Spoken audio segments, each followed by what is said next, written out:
la configuración urbanística de la Carmona bajo medieval y moderna, la Carmona mudéjar, en definitiva, debe su forma a la combinación de varios factores.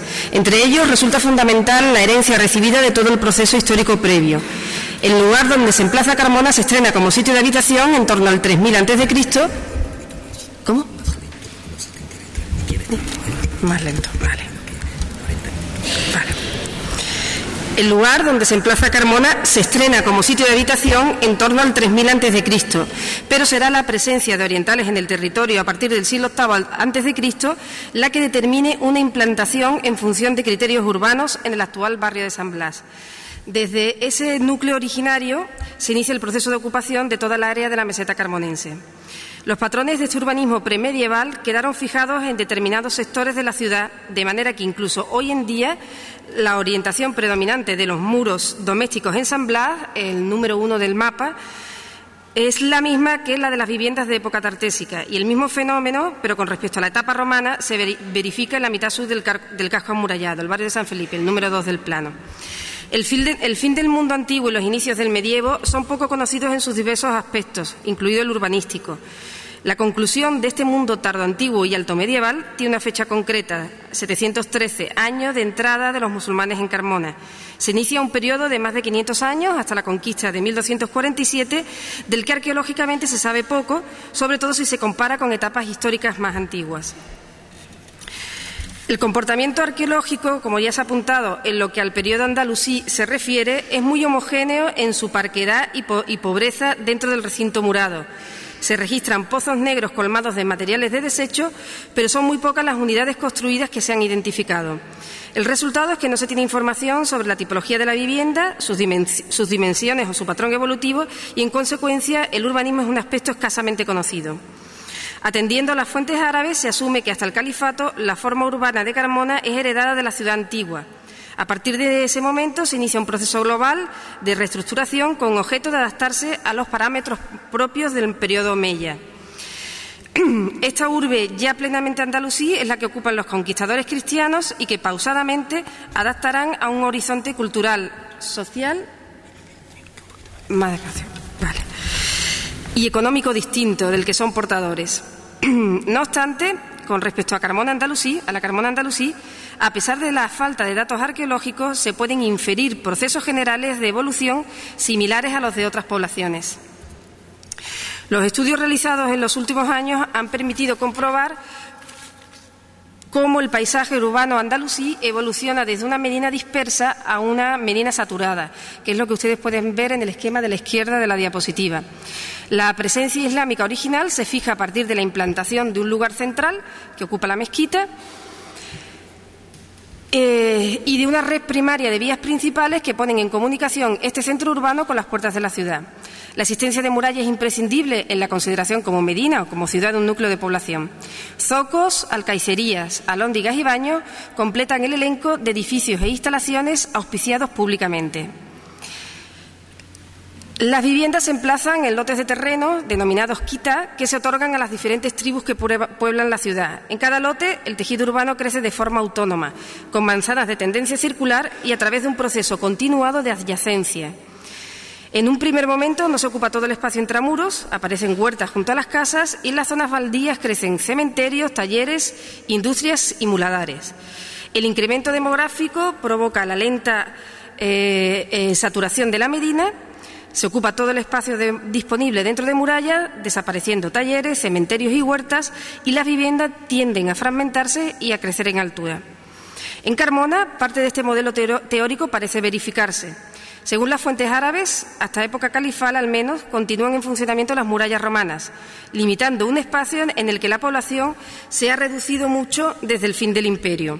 La aljama se posiciona, la tienen ustedes en el centro del mapa en color rojo, se posiciona canónicamente en el centro de la medina, junto al antiguo cardo, la vía que conduce desde la Puerta de Sevilla a la Puerta de Córdoba, que la pone en comunicación con sendas salidas hacia Córdoba y Sevilla.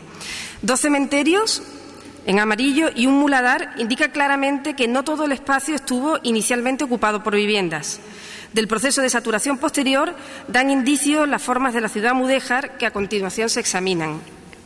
No obstante, conviene que tengamos en cuenta una serie de puntos antes de iniciar ese somero análisis. De la ciudad mudéjar que se genera tras la conquista de Fernando III y se desarrolla durante la Baja Edad Media, parece quedar en pie poco más que las iglesias, las correspondientes fases en alcázares, puertas y murallas y algunas ermitas. De la arquitectura doméstica restan elementos reaprovechados en edificaciones posteriores. Esta primera ciudad mudéjar de mediados del siglo XIII a fines del XV es probable que alterara limitadamente en cuanto a estructura urbana lo heredado del periodo almohade.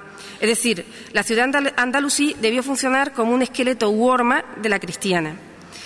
Los reconocimientos efectuados en los últimos años sobre la arquitectura doméstica de Carmona parecen indicar una gran actividad edilicia en la primera mitad del siglo XVI, desarrollada dentro de los patrones constructivos, técnicos y estéticos del mudéjar. Para el estudio de la ciudad mudéjar disponemos fundamentalmente de la información procedente de la lectura arqueológica del caserío. La unidad más pequeña que conforma una ciudad es la casa, célula básica generadora de urbanismo. En Carmona se advierten, con respecto al periodo que se analizan, dos modelos domésticos, uno que enlaza con la tradición andalusí y otro que parece irrumpir a inicios de la Edad Moderna. Ambos ocupan sectores distintos en el plano urbano. La casa de patio central sigue de cerca el patrón doméstico andalusí, situando en el centro de la casa, literalmente dar al wast, el espacio a cielo abierto, el patio. Las crujías vivideras se sitúan en torno a este patio, pudiendo estar presentes las galerías porticadas en número variable y en función normalmente del espacio disponible, o sea, de la mayor o menor dimensión del solar.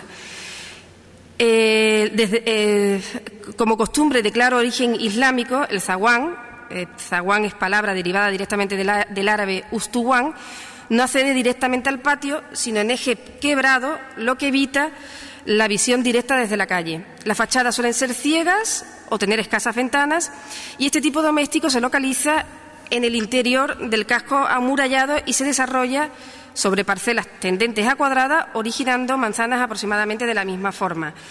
El tipo doméstico que acabamos de describir es el que queda fuera de la zona marcada por una línea, dentro de murallas, pero fuera de esa línea que está marcada a oeste del plano, ¿no? El segundo patrón doméstico es el que se denomina casa-pasillo o fondo de alforja. El esquema planimétrico hace suceder una crujía tras otra con pequeños patios intermedios que proporcionan luz y ventilación. En ocasiones, como en la fotografía de la derecha, aparece un pasillo lateral que registra toda la edificación, pero en ausencia de este pasillo, el circuito interior es el simple paso de crujía en crujía. Este tipo de vivienda se implanta sobre parcelas estrechas y alargadas y ocupa buena parte de los arrabales históricos y los antiguos baldíos defensivos de las murallas. Queda en la zona marcada con una línea negra en el plano. En ambos tipos de vivienda, los materiales y las técnicas constructivas son las mismas, las cubiertas se resuelven con tejado a dos aguas y las servidumbres que se intuyen son aparentemente las mismas. En época islámica, la servidumbre más importante que se establece es la de la vista. Las alturas de las casas no pueden ser tales que impliquen la visión del patio del vecino y las puertas de entrada a las viviendas no pueden estar enfrentadas entre sí a fin de evitar la vista casual del interior. El peso de la tradición islámica sobre la ciudad mudéjar hace que esas exigencias queden recogidas en las ordenanzas de los concejos, no así en el de Carmona, que son unas ordenanzas que tienen una vertiente muy rural, por decirlo de alguna manera. En Carmona, la disposición de barreras para evitar ser visto desde las casas medianeras es una práctica común, incluso hoy en día. Igualmente, si observan la ubicación de las puertas de las casas en las calles estrechas de Carmona, no en las anchas donde no existe esta servidumbre, se puede comprobar que no suelen estar enfrentadas hoy en día. Como se ha dicho, la ciudad islámica, el proceso de saturación del espacio en época medieval implicó el crecimiento en altura de la vivienda, desarrollándose no solo una segunda planta, sino los ajimeces, balcones volados que no se dan en Carmona, pero sí se dan los abats o cobertizos que privatizan el vuelo de las calles. Esa pequeña habitación con una ventanita cuadrada, eso es un sabat. Se abre en un sabat, un cobertizo que ocupa el espacio en altura de la calle. La tendencia en época islámica, la tendencia de época cristiana es la prohibición y la anulación de esos sabats. En Carmona quedan todavía algunos en funcionamiento. Como se ha dicho, la ciudad islámica garantiza la comunicación de la mezquita con las puertas de la ciudad por medio de calles principales, del Ara Mayur. En estas calles frecuentemente se instalaron zocos lineales, que aunque son difícilmente rastreables, en el parcelario actual han dejado alguna huella identificable. Por ejemplo, en esta vivienda de la calle Santa María de Gracia, la antigua vivienda de Sebastián Gómez Muñiz, las proporciones semejantes, lo que está encerrado en un polígono naranja, las proporciones semejantes de galería y crujía de fachada parece hablar de la existencia de tiendas, o son características que son propias de las casas que en la fachada tienen locales comerciales. A partir de estas calles principales, anchas y con tendencia rectilínea, en la urbe islámica se desarrolla una red arborescente de calles secundarias que desembocan en los adarbes. Los adarbes, palabra que procede del árabe directamente al-darb, surgen como consecuencia de la partición de fincas que provoca la progresiva saturación urbana. Las dos fotos de al lado permiten ver un adarve que todavía funciona, es decir, que está sirviendo para distribuir la entrada a distintas viviendas, que es el de abajo, que se ubica en la calle Torre del Oro 32, y el de arriba es el caso de un adarve absorbido por la vivienda adyacente. Lo que está encerrado en un rectángulo naranja es la entrada a ese adarve, que se conserva como una especie de pasillo interior de la casa, pero que ha sido absorbida por esta. O sea, me imagino que en escrituras el adarve forma parte de la propiedad adyacente. Como digo, los adarbes, según los estudios que se están haciendo en los últimos años de urbanismo islámico, son consecuencia de la progresiva partición de las fincas. Al dividir una casa muy grande en casas más pequeñas, se originan nuevas puertas de entrada a las que hay que darle acceso. Y eso es lo que origina los adarbes. Aquí tienen ustedes un esquema, me parece que es de Julio Navarro Palazón, sobre cómo se produce cómo secuencialmente se produce ese fenómeno de aparición de adarbes. La casa islámica crece también a costa de la calle y en virtud del concepto de finá. El finá es un espacio virtual que se extiende a lo largo de la fachada y dentro de ese finá especialmente interesante es el concepto de marfak. Marfak son las dos zonas del finá que están a ambos lados de la puerta de entrada de la casa.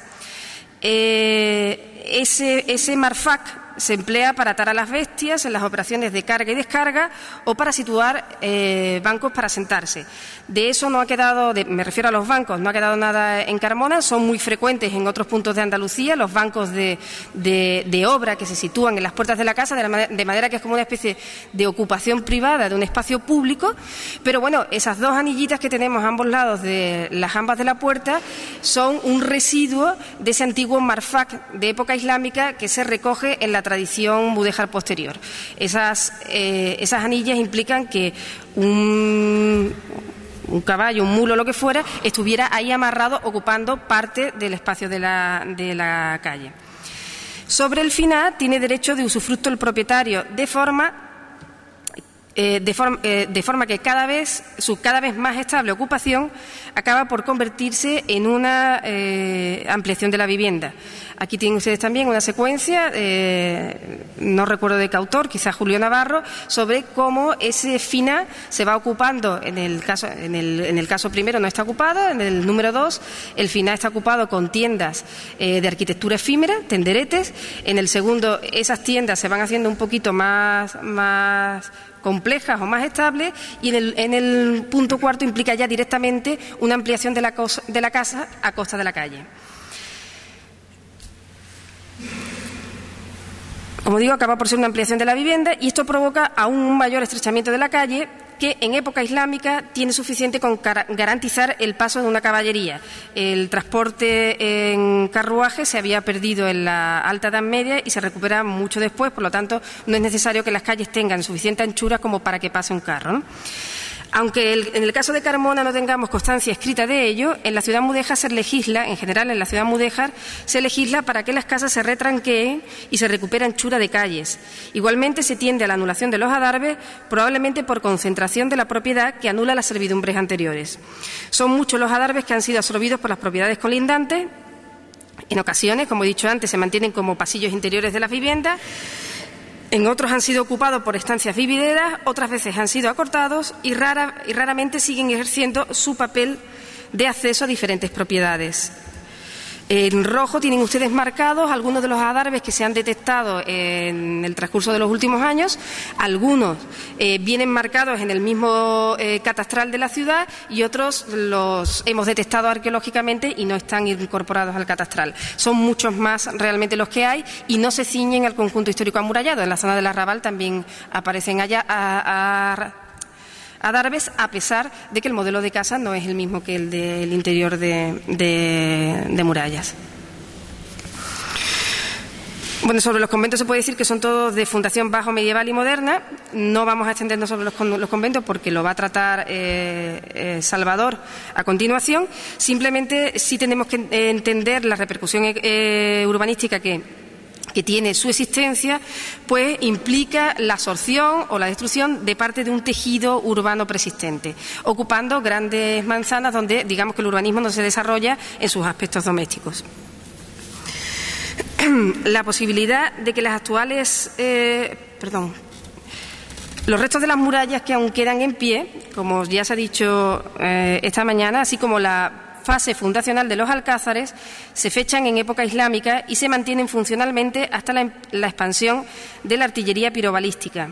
A partir del 16 se supone superada en gran medida su capacidad militar, lo que implica para la ciudad la disposición de extensas áreas para su ocupación doméstica. Se calcula, como también ha quedado dicho esta mañana, que son entre 10 y 12 hectáreas las que la ciudad puede incorporar a partir del momento en que se extingue la función defensiva de las murallas. Se hace uso de las áreas inmediatas a muralla, están marcados en naranja en la zona oeste de la muralla, la zona de las calles Barbacana Baja y Barbacana Alta. Esas zonas se ocupan introduciendo el modelo doméstico de casa de fondo de alforja, es decir, la que ocupa parcelas estrechas y alargadas, y de los baldíos del Alcázar, una parte importante quedan absolutamente fosilizados en el plano de la Carmona actual, porque una parte de ellos no han sido ocupados y ahora mismo son cortinales. Como he dicho, los conventos no vamos a hablar nada. La posibilidad de que las actuales parroquias ocupen el lugar de antiguas mezquitas es solo demostrable en el caso de Santa María. En el centro de la ciudad se funde ex novo o en una población anterior, se sitúa siempre un lugar comunitario de oración, que puede ser simplemente un espacio, una musala, o bien una mezquita. El carácter de aljama, de mezquita principal, mezquita del viernes, que congrega a todos los padres de familia de una comunidad para la oración del viernes y para escuchar el sermón, la juzba, le obliga a tener un mínimo de 5 naves, además de almimbar, púlpito y maxura, es decir, una zona para las autoridades. Para la aljama carmonense se suponen 9 naves, sí, a la descripción que hace Al-Hinjari se añaden 2 naves laterales más a las 7 de las que hace mención, y que en el siglo XIV estarían ya ocupadas por capillas después de todo el proceso de consagración de la mezquita y su uso como templo cristiano. Probablemente los distintos barrios contarán con su propia mezquita y es posible, siguiendo dinámicas generales, que alguna ocupara el espacio de las posteriores iglesias parroquiales. Estas mezquitas no tenían por qué exceder de 3 naves ni mostrarse como un edificio exento, me refiero a las mezquitas de barrio, como la aljama. No obstante, en las fábricas de las parroquias nada parece responder a época islámica.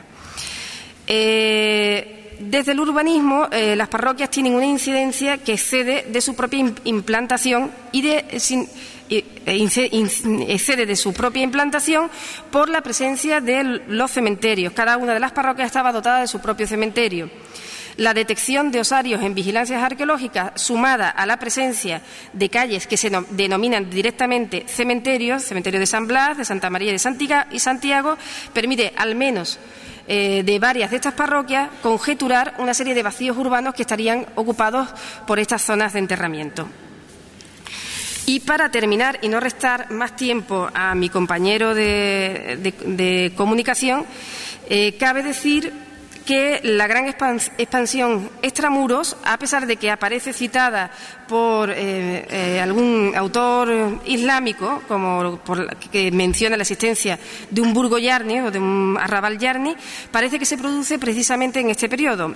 Y queda de manifiesto en el grabado de Bingaerde, donde se ve claramente la expansión y las líneas maestras que marcan, totalmente rectas, o sea, propias de un urbanismo que no tiene nada que ver con el interior de murallas, que marcan las calles San Francisco, calle del Medio y calle Sevilla. Sin embargo, la zona de la calle Real todavía no aparece extensamente desarrollada. Este dibujo es un dibujo, digamos, que tiene detrás un criterio científico, porque lo que pretendía era mostrar una situación determinada, y se fecha, me parece que en 1568.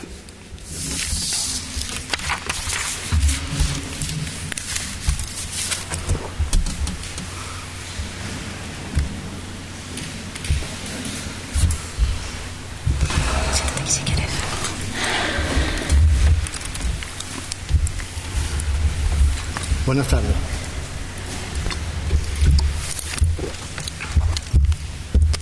Buenas tardes. Antes de comenzar mi intervención, quería expresar públicamente mi agradecimiento a mi compañero investigador Manolo Morales por la atención dispensada para la toma fotográfica y el trabajo de campo con la apertura de las iglesias. Dicho esto, es un verdadero reto que en tan poco corto espacio de tiempo sintetizar lo que significa la arquitectura religiosa mudéjar en Carmona. Por lo pronto, no podemos detenernos en la definición del concepto de mudéjar en arquitectura. Nos llevaría a hablar de la historiografía largamente, la problemática, la polémica, hasta tal punto de que el mudéjar se ha considerado lo mismo como un estilo o como un metaestilo, una especie, digamos, de salsa con la que se condimentan diferentes platos estilísticos. En cierto modo, el mudéjar sería esa especie de salsa que puede ir con el románico, con el gótico, el renacimiento o incluso el barroco. Sin embargo, la moderna historiografía va reivindicando que el mudéjar ha de ser un plato bien condimentado. Sería, en cierto modo, una especie de gazpacho o salmorejo estilístico con sus ingredientes, y ese plato estilístico sería en realidad la síntesis de los estilos europeos con el arte hispano-musulmán. Sería un estilo con vida propia, resultado de esa simbiosis, ese maridaje entre la herencia estilística islámica y los elementos cristianos. Pues bien, en los componentes del mudéjar en Carmona estaría, por un lado, evidentemente la influencia sevillana. Carmona depende de Sevilla, como ciudad de realengo, y Carmona, en cierto modo, plantea históricamente una especie de emulación con la capital, hasta el punto de configurarse como una ciudad, una especie de agrovilla conventual del antiguo régimen. Un perfecto modelo de estas ciudades agrovillas conventuales es de los parámetros capitalinos: ciudad amurallada, una gran iglesia mayor parroquial, parroquias de barrio y un rosario de fundaciones eclesiásticas que arranca de la Baja Edad Media hasta darle el tono levítico característico de la Edad Moderna hasta llegar al siglo XIX. Pues bien, dentro del mudéjar carmonense se pueden distinguir varias fases. Unas fases que irían en paralelo, en cierto modo, con el mudéjar de la capital. De ahí que hablemos de una fase inicial, arriba de la Reconquista, una fase climática, de climas, que llegaría en la época del rey Don Pedro, a mediados del siglo XIV, y una secuencia final en el siglo XV, coincidiendo ya con el reinado de los reyes católicos. La fase inicial arrancaría, como digo, de los tiempos de la Reconquista. La Reconquista de Carmona, como es sabido, acontece el 21 de septiembre de 1247. Y a raíz de esa reconquista tuvo que pasar un proceso parecido al de la capital hispalense: la reconversión del urbanismo, la adaptación de los edificios a sus nuevas funciones y las necesidades de los nuevos moradores. Unos nuevos moradores que van a transformar las mezquitas seguramente en parroquias, provisionalmente, hasta que con el tiempo se acometa la erección de nuevas fábricas y también la conversión de los antiguos palacios en viviendas, la adaptación de la muralla, y por tanto hay una especie de reutilización de los edificios. Hasta que con el tiempo, como digo, se empieza la actividad edilicia, ya en momentos más avanzados del XIII o incluso principios del XIV. Una actividad edilicia marcada en lo religioso por la perpetuación de los modelos almohades. Tengamos en cuenta que los edificios todavía en pie, las antiguas mezquitas, tuvo que influir decisivamente en la conformación de la estética de los nuevos alarifes que vienen a trabajar en la ciudad. Y en el caso de la ermita de San Mateo, uno de los edificios más antiguos de la ciudad, vemos que la influencia almohade se perpetúa en el uso del arco de herradura apuntada con alfiz y la distribución del templo en 3 naves con techumbre de madera, aunque esta techumbre es producto de una reconstrucción moderna del 20 al haberse perdido las cubiertas originales. La cabecera de San Mateo, sin embargo, es producto de las grandes obras que se emprenden ya en momento avanzado del siglo XVI, que nos deja una sencilla bóveda de crucería cuatripartita que apea en ménsula de sentido ya renacentista. Ese mudéjarismo de arco de herradura apuntado con alfil da paso al goticismo. Vemos cómo los ingredientes del mudéjar, lo islámico y lo cristiano, van fluctuando en su composición cuantitativa. Fluctuando hasta el punto de que ya en el siglo XIV el gótico va ganando terreno a los elementos de ascendencia islámica y se impone el modelo de iglesia parroquial sevillana, un modelo que se define en la capital en torno al gran terremoto de 1356, pero ese modelo se exporta a la diócesis. Y aquí en Carmona ese modelo se adapta, pero con ciertos matices diferenciales. Unos matices que será cuestión de investigar con detenimiento para ver de dónde procede.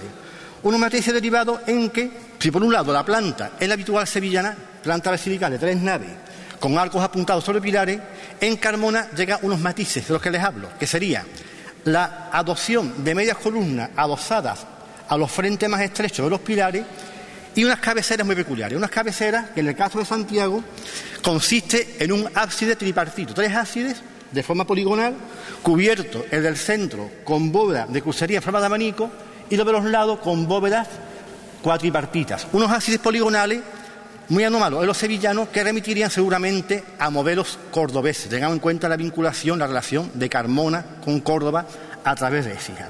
Ese tipo de cabecera tripartita, como digo, se da frecuentemente en las iglesias cordobesas de la Reconquista, sobre todo en las iglesias fernandinas del siglo XIII y también en la arquitectura alfonsí que estudió el profesor Gómez Ramos.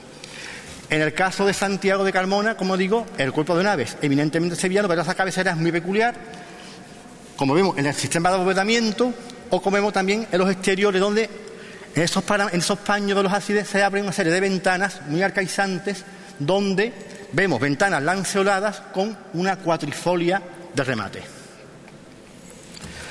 Muy interesante es Santiago el sistema de cubierta. En el 18, como todos los templos de Carmona, el barroco hizo de las suyas y reformó los templos para adaptarlos a las nuevas modas. O también una costumbre muy típica del barroco fue fingir grandes daños a los templos, que los templos se llovían, que si las goteras, que si la gente no cabe, para adaptar a esa estética y conseguir presupuestos de fábrica para evitar los recortes de la diócesis. Se engañaba al provisor con esos argumentos de la necesidad de espacio para el pueblo y, por tanto, muchas veces se hacían reformas ocultando las primitivas cubiertas. En el caso de Santiago se conserva por encima de la bóveda actual de cañizo del 18 la primitiva cubierta mudéjar, donde vemos una artesa y también vemos parte del friso o arrocabe en el que campea heráldica de Castilla y León y algunas veneras de la Orden de Santiago, alusiva a la titulación del templo. En esta iglesia de Santiago es muy arcaizante todavía la portada de los pies. El templo es del siglo XIV, aunque esta portada pétrea, con varias arquivoltas en sentido decreciente y coronada por una última arquivolta con cabeza de clavo, recuerda muy lejanamente los modelos de fines del XIII o principios del XIV. Más avanzada estilísticamente es la torre, con su peculiar paño de sesca de ascendencia almohade, aunque la modulación goticista de estilo Reyes Católicos remitiría ya a momentos muy avanzados del siglo XV. Ese modelo parroquial sevillano también se manifiesta en el caso de San Bartolomé. Sin embargo, San Bartolomé nació como templo mudéjar, dejó de ser mudéjar en el 18 para volver a ser nuevamente mudéjar o remudéjar en el siglo XX. De hecho, el aspecto que ven ustedes ahora mismo en la fotografía, con esas 3 naves, con los arcos apuntados sobre pilares con bellas columnas y los presbiterios abovedados, el cuerpo de nave en realidad procede de la gran reforma que se hace en el siglo XX, en los años 70-80, para devolverle la primitiva impronta. Porque si avanzamos a la siguiente diapositiva, vemos por las fotos antiguas de la fototeca del Departamento de Arte, cómo era San Bartolomé a mediados de los años 40 del siglo XX. Era un templo prácticamente barroco que ocultaba la anterior fisonomía medieval, excepto en el presbiterio, donde se sigue conservando la cabecera poligonal con 2 tramos, un tramo con bóvedas espartitas, un tramo de fondo con bóveda poligonal de abanico, con motivos en forma de Y, de Y, los negros dibujan una especie de Y encadenada, mientras que las capillas colaterales se cubre con bóveda sextapartita. Por tanto, el gótico va a imponer el criterio frente al mudéjarismo, pero ese mudéjarismo se manifestaría en las cubiertas, que aquí con el caso de las grandes reformas son cubiertas del siglo XX intentando recuperar el modelo que seguramente tuvieron que tener las primitivas cubiertas mudéjares. Todavía perdura en San Bartolomé la huella mudéjar en la portada del muro derecho de la epístola, típica portada gótico mudéjar sevillana, de proporciones muy esbeltas, del siglo XV, ya hecha en ladrillo, con varias arquivoltas decrecientes, coronada por un friso con el típico alero de canecillos propio del mudéjarismo. Sin embargo, el gótico, que está siempre en un eterno pulso con la influencia musulmana, se refugia en esa imposta donde aparece una serie de motivos vegetales dibujando unas ondulaciones que envuelven unas pequeñas rosetas. Pero el mudéjar llega a un momento climático de equilibrio en el siglo XV, a una tensión de fuerzas en la época de los Reyes Católicos. Llegamos a la parroquia de San Felipe, que es, digamos, la obra, el canto del cisne del mudéjar en Carmona. Es un templo de 3 naves, cubierta con techumbre de madera en el cuerpo de las naves y con bóvedas en el presbiterio. En la planta vemos que el templo aglutina elementos de varias épocas. Por un lado, una cabecera en la que conviven un ábside semicircular gallonado, muy raro, muy anómalo, que se ha comparado con la bóveda de la capilla sacramental de Santa Marina, aunque a mí me recuerda también la bóveda que cubre el ábside de la antigua ermita de San Benito en Casalla de la Sierra. Por tanto, recuerda esas repoblaciones bajo medievales de esos castellanos venidos del norte que repoblan Andalucía, un arcaísmo, ese ábside semicircular que recordaría cosas del románico tardío o ese gótico de la repoblación, y ese ábside está flanqueado por 2 capillas colaterales cubiertas con bóveda de crucería octopartita, que se preceden por un tramo previo de bóveda cuatripartita. Por tanto, el gótico está triunfando en la cabecera como espacio más santo del templo. Es el lugar de celebración y lugar de enterramiento de la clase privilegiada. Por tanto, el gótico no puede ceder el terreno al mudéjar en la cabecera. Sin embargo, las naves sí triunfa el mudéjar porque las techumbres, vulgarmente se le decimos artesonado. La historiografía artística no perdona que se diga artesonado a ese tipo de techo. El artesonado es un modelo muy concreto de techumbre, plana con cazones. Sin embargo, vulgarmente decimos artesonado a cualquier tipo de techo. Sin embargo, no es así. La historiografía artística se empeña en que usemos la terminología completa. Sin embargo, las guías turísticas hablan siempre valioso artesonado del siglo XV. Por tanto, esa guerra historiográfica la tenemos desafortunadamente perdida. Pues bien, en San Felipe, la techumbre valiosísima une a su antigüedad, a su conservación, la importancia de estar documentada. Se conserva un libro de cuentas que nos hablan de los diferentes pagos a los carpinteros, Pedro Sánchez, Francisco Sánchez, en torno a los años 70 del siglo XV, cuando este templo de San Felipe sufre grandes reformas consistentes en derribar el primitivo cuerpo de nave para levantar unas nuevas naves adosadas a esa primitiva cabecera trescentista y cuatrocentista. Por tanto, las naves se cubren con una techumbre en forma de artesa con tirantas. El modelo de techumbre en forma de par y nudillo. Una serie de vigas maestras o pares descansan en sentido perpendicular a la caja de las arquerías, y esas vigas perpendiculares, que serían los pares, se unen a unas vigas horizontales, que serían los nudillos, para formar una especie de casco de buque invertido, la artesa. Y para que esas fuerzas no se distorsionen ni que no se causen daño al edificio, se colocan unas tirantas, una especie de vigas transversales decoradas con lacería para mantener el equilibrio de fuerza. Y esa lacería, que es un elemento de ascendencia islámica, también invade el cuerpo, los diferentes paños, tanto de los faldones de la nave central como los paños inclinados de las naves laterales. La terminología de las carpinterías modernas es realmente muy compleja, fue codificada por López Arena en el siglo XVII. No me detengo a hablarle de los elementos de la techumbre, quédense solamente con la artesa, los paños inclinados o faldones y el paño horizontal llamado almisate o arneruelo. El resto de los elementos sería prolijo detenernos a describirla aquí. El interés de esta techumbre también radica en que se puede fechar la cronología gracias a la presencia heráldica de la que de momento se puede identificar los escudos de los arzobispos Diputados de Mendoza y Fray Diego de Deza. Por tanto, estamos hablando de fines del siglo XV y comienzo del XVI. Es, como digo, de los pocos techos mudéjares auténticos que quedan en la provincia de Sevilla, junto con el de Santiago de Villanueva del Ruiz y Mina.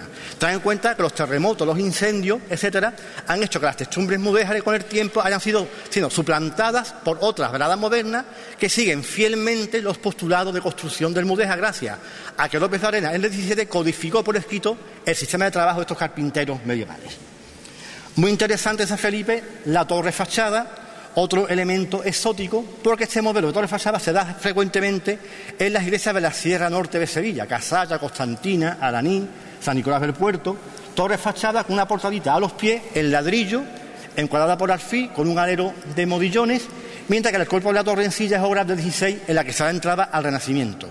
La puerta lateral es también gótico mudéjar, en ladrillo, con su correspondiente arquivoltas apuntadas decreciente, el típico remate con los canecillos, y esas arquivoltas arrancan de una imposta en la que aparece decoración de cardina, la cardina derivada de las obras de la Catedral de Sevilla o Santa María, que estaba ya en obra. Por tanto, nos da una cronología del siglo XV avanzado para esta portada lateral.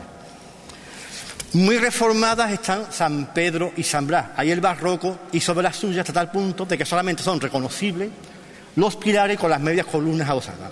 Esos pilares con medias columnas tan frecuentes en el mudéjar carmonense, del que Angulo decía que era una influencia almohade de las mezquitas musulmanas, aunque también podría pensarse, según el mismo Angulo, en la influencia de las iglesias cordobesas. En Córdoba es frecuente la combinación pilar con media columna, aunque las columnas cordobesas son de diámetro más estrecho que las columnas de Carmen. La cuestión que hay que seguir investigando todavía.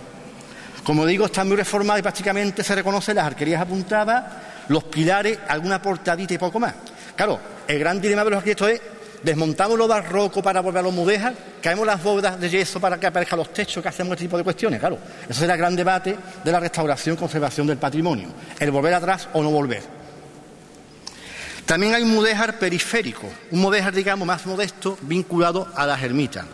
Tengamos en cuenta que hay una religiosidad oficial en las parroquias, en los conventos, y una religiosidad marginal vinculada a la vida eremítica, pobres ermitaños que piden limosna, que se refugian en los campos, viven en la ermita dando culto a una imagen determinada, imágenes generalmente de santos, de vírgenes aparecidas. Y en el caso de Carmona hay algunas ermitas medievales, como por ejemplo esta de San Antón, que es un templo muy interesante por su anómala planta, una planta de 2 naves con 3 arcos apuntados, con techumbre de madera muy reformada, a 2 aguas, y estas 2 naves se unen a 2 cabeceras. Una primera cabecera con bóveda octogonal sobre trompa y una segunda con bóveda de arista. Es obra del siglo XV, con esa tipología extraña, como digo, de la que solamente conozco como caso parecido la ermita del Cristo en Almonte, provincia de Huelva. Es muy interesante el presbiterio por la bóveda, porque determina un modelo de cabecera mudéjar tipo cubas. Las cubas eran en el arte islámico pequeños recintos cuadrados o pequeñas ermitas en las que vivía un ermitaño, eran los moravitos. Y ese modelo de capilla cuba pasa al mudéjar, aunque generalmente se utiliza como función funeraria. En Sevilla frecuentan las parroquias capillas laterales del modelo de Cuba, aunque aquí en Carmona se ha adaptado para el presbiterio, siguiendo, en cierto modo, el modelo de las jarafas. En las jarafas sevillanas es muy frecuente las cabeceras cuadradas con bóveda octogonal sobre trompa del modelo Cuba. Y pasamos ya, para ir finalizando, a los conventos. Tengamos en cuenta que Carmona se conforma a la Edad Media como ciudad conventual, ciudad levítica, una agrovilla, la parroquia mayor, las murallas, las parroquias, y hay necesidades fundacionales, los conventos. Las órdenes van a fundar a Carmona como ciudad rica, llegan los franciscanos, llegan los dominicos, llegan las clarisas, las concesionistas. Por tanto, se conforma la iglesia, el modelo conventual, en el que se echa mano del mudéjar y el gótico al mismo tiempo, porque el mudéjar es signo de prestigio, signo de lujo. Se ha hablado siempre de la famosa baratura del mudéjar, que si es un estilo barato, ladrillo, yeso, cerámica, carpintería. Sin embargo, la historiografía tiene a destacar que no es tan barato como nos creemos, que era más un estilo muy efectista, muy lujosón, digamos, como un estilo, digamos, en cierto modo de nuevo rico. Y los conventos recién fundados, pues estas monjas que están vinculadas a las clases, digamos, medias altas, pues echan mano de ese lujo aristocrático, combinando el gótico en la cabecera del templo con el mudéjar en la cubierta de las naves. De hecho, Santa Clara es templo de nave única, con cabecera cuadrada, con bóveda estrellada, el arco toral apuntado da paso al presbiterio, y la nave se cubre con techumbre de madera en forma de artesa. Aunque, sin embargo, la artesa de Santa Clara es más moderna, debe ser de obra del XVII, aunque siguiendo fielmente la herencia mudéjar de la carpintería. A los pies de Santa Clara se abre una pequeña portadita en ladrillo, cegada, un arco apuntado, con una hilera de canecillos, siguiendo el modelo de las parroquias que ya hemos visto. Y el último convento sería el de la Santa Clara también de máquina vista del claustro. En el claustro tenemos también la herencia musulmana en el uso del alfil como encuadramiento, arquerías de medio punto de la planta baja, escarzano de planta alta, y el mudéjar también se manifiesta en las dependencias de servicio. Por ejemplo, en la sala capitular se cubre con una artesa, aunque menos elaborada que la del templo conventual. Y el último convento de que les decía es el convento de la Concesión, que se funda en 1510. Santa Clara se ha fundado a fines del 15, la Concesión un poquito más tarde. Santa Clara fue de clarisas, pero la Concesión nació como convento de terceras franciscanas, que sin embargo en 1516 adoptan el hábito de las concesionistas, la gran orden, muy de moda, impulsada por el católico, fundada por Santa María de Silva en Toledo. Pues bien, las concesionistas emulan a sus primas hermanas, digamos, el hábito de Santa Clara, ambas siguen reglas de inspiración franciscana, y adoptan el mismo modelo de iglesia conventual de planta de cajón, con un presbiterio abovedado con bóveda de crucería estrellada, está muy decadente, arco toral apuntado y techumbre de artesa en la nave. Y el claustro de las concesionistas vendría a ser del mismo estilo aproximadamente que de las Clarisas, las dos arquerías con arfices de medio punto en la planta baja, escarzanas arriba, apeando sobre el pilar. Por tanto, el Mudéjar sería signo de prestigio, de lujo, de esplendor de estos conventos, aunque el Mudéjar dejó otras huellas menores en Carmona, como por ejemplo en la portalilla que hay en Santa María, la capilla de los apóstoles de la misma parroquia de Santa María, la antigua parroquia de Salvador, que desapareció en el 18 por el terremoto de Lisboa, o también en los conventos de Santa Ana y San Francisco en ciertos elementos dispersos como arquerías o portadas. Por tanto, con esta visión panorámica de lo que significó el Mudéjar de San Carmona, daremos paso al siguiente ponente con la rada del esplendor gótico tardío. Gracias.